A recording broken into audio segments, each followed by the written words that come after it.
زکوٰۃ کے لیے سب سے پہلے جناب ایک اہم بات وہ یہ یاد رکھ لیں، سب سے پہلے زکوٰۃ واجب ہونے کی اسلامی تاریخ کا تعین کر لیں۔ یہ ایک بڑا سوال پوچھا جاتا ہے جناب ہمیں کیسے پتا چلے گا کہ ہم زکوٰۃ نکالیں؟ لوگوں کے ہاں عموماً زکوٰۃ نکالی جاتی ہے رمضان کے اندر، لیکن اگر آپ غور کریں گے تو ہو سکتا ہے کہ آپ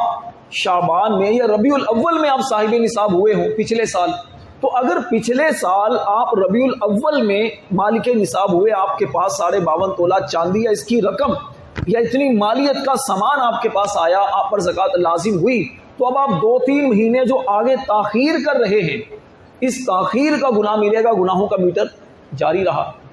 تو رمضان کا اس میں انتظار نہ کریں، اس میں اب یہ دیکھیں کہ مجھ پر زکوٰۃ کب لازم ہوئی، تاریخ نوٹ کر لیں اپنے پاس، نوٹ کریں اور اس کے بعد پھر ہر سال جیسی وہ تاریخ آئے تو اس سے پہلے زکوٰۃ ادا کریں۔ اچھا، اس کے لیے ایڈوانس میں بھی دے سکتے ہیں آپ،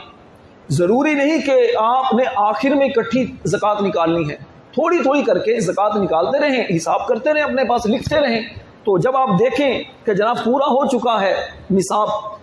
تو پھر آپ ختم کر دیں، چاہے یا آگے بھی دیتے رہیں۔ سال کے آخر میں حساب کریں، نصاب پورا ہو چکا اس کو مائنس کریں، اور باقی جو ہے باقی آپ اس کی پھر اگلے سال میں شمار کر سکتے ہیں۔ اس کے علاوہ بھی زکوٰۃ کے خیر کافی سارے مسائل ہیں، تو آپ سے گزارش یہ ہے کہ اس کے لیے کوشش کریں کہ اگر آپ پر زکوٰۃ لازم ہے، فرض ہے، تو ایک مرتبہ کسی عالم کے پاس، کسی مفتی کے پاس بیٹھیں، بیٹھ کر اس سے تھوڑے مسائل کو سمجھ لیں۔ مجھے امید ہے کہ یہ مسائل اگر آپ توجہ سے ان مسائل کو سنیں گے، اس ویڈیو کو بار بار دیکھیں گے، تو ہمارے یوٹیوب چینل راشد نور مدنی کے نام سے یہ ویڈیو انشاءاللہ وہاں پر موجود ہوگی، اللہ نے چاہا تو آپ اس کو بار بار دیکھیے گا تو انشاءاللہ کافی آپ کو چیزیں سمجھ میں آ جائیں گی۔ اللہ تعالی ہمیں علم نافع عطا کرے، آمین بجاہ النبی الامین صلی اللہ علیہ وسلم۔ اللہ تبارک و تعالی پارہ 30 سورۃ الاعلیٰ کی آیت نمبر 14 اور 15 میں ارشاد فرماتا ہے، قد افلح من تزکا وذکر اسم ربہ فصلی، بے شک مراد کو پہنچا جو ستھرا ہوا اور اپنے رب کا نام لے کر نماز پڑھی۔ ان آیات کریمہ کی تفسیر میں صدر الافاضل بدر المماثل خلیفہ اعلی حضرت مولانا سید نعیم الدین مراد آبادی رحمۃ اللہ علیہ فرماتے ہیں کہ تزکا سے صدقہ فطر دینا مراد ہے، اور رب کا نام لینے سے عیدگاہ کی طرف راستے میں تکبیریں کہنا مراد ہے، اور نماز سے نماز عید مراد ہے۔ گویا فرماتے ہیں کہ ان 2 آیات کے اندر 3 باتوں کو بیان کیا گیا ہے۔ تفسیر خزائن العرفان میں سید نعیم الدین مراد آبادی علیہ رحمہ نے لکھا کہ 3 باتیں ان 2 آیتوں میں بیان ہوئی۔ تزکا، قد افلح من تزکا، بے شک مراد کو پہنچا جو ستھرا ہوا، جو پاکیزہ ہوا۔ مطلب کیا کہ اس نے صدقہ فطر ادا کیا، اس کا ایک مطلب فرمایا صدقہ فطر دینا ہے۔ دوسری بات، اور وذکر اسم ربہ، اور اپنے رب کا نام اس نے ذکر کیا۔ فرمایا رب کا نام ذکر کرنے کا مطلب یہ ہے کہ عیدگاہ کی طرف جاتے ہوئے راستے میں جو تکبیر بندہ پڑھتا ہے، اللہ اکبر لا الہ الا اللہ واللہ اکبر اللہ اکبر وللہ الحمد، یہ جو تکبیر پڑھتا ہے، اللہ کا نام لیتا ہے، یہ مراد ہے۔ اور فرمایا فصلا، اور نماز پڑھی، تو نماز سے مراد ہے عید کی نماز۔ تو اس سے پتہ چلا کہ صدقہ فطر دینے کا بیان ہمیں قرآن پاک سے بھی ملتا ہے۔ تو صدقہ فطر یہ زکوٰۃ کی طرح واجب ہے۔ صدقہ فطر کے وجوب کا ذکر نبی پاک علیہ السلام کے اس فرمان میں موجود ہے، سنن ترمذی کی حدیث پاک ہے۔ سرور عالم صلی اللہ علیہ وسلم نے فرمایا، ایک شخص کو حکم دیا کہ مکہ معظمہ کے گلی کوچوں میں اعلان کر دو کہ صدقہ فطر واجب ہے۔ سنن ابو داؤد کی حدیث میں ہے، حضرت سیدنا ابن عباس رضی اللہ تعالی عنہ فرماتے ہیں مدنی آقا صلی اللہ علیہ وسلم نے صدقہ فطر اس لیے مقرر فرمایا تاکہ فضول اور بیہودہ کلام سے روزوں کی صفائی ستھرائی اور طہارت ہو جائے اور مسکینوں کی خوراک بھی ہو جائے۔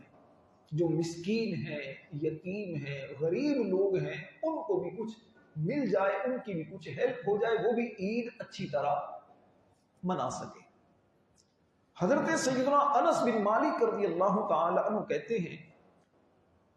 سرکار دو عالم صلی اللہ علیہ وسلم فرماتے ہیں جب تک صدقہ فطر ادا نہیں کیا جاتا بندے کا روزہ زمین اور آسمان کے درمیان لٹکا رہتا ہے۔ تو جن بھائیوں نے ابھی تک صدقہ فطر ادا نہیں کیا، صدقہ فطر دینے میں دیر نہ کیجیے۔ اگرچہ عید تک اس کا وقت ہوتا ہے، بہتر یہ ہوتا ہے کہ عید کی نماز سے پہلے دے دیا جائے،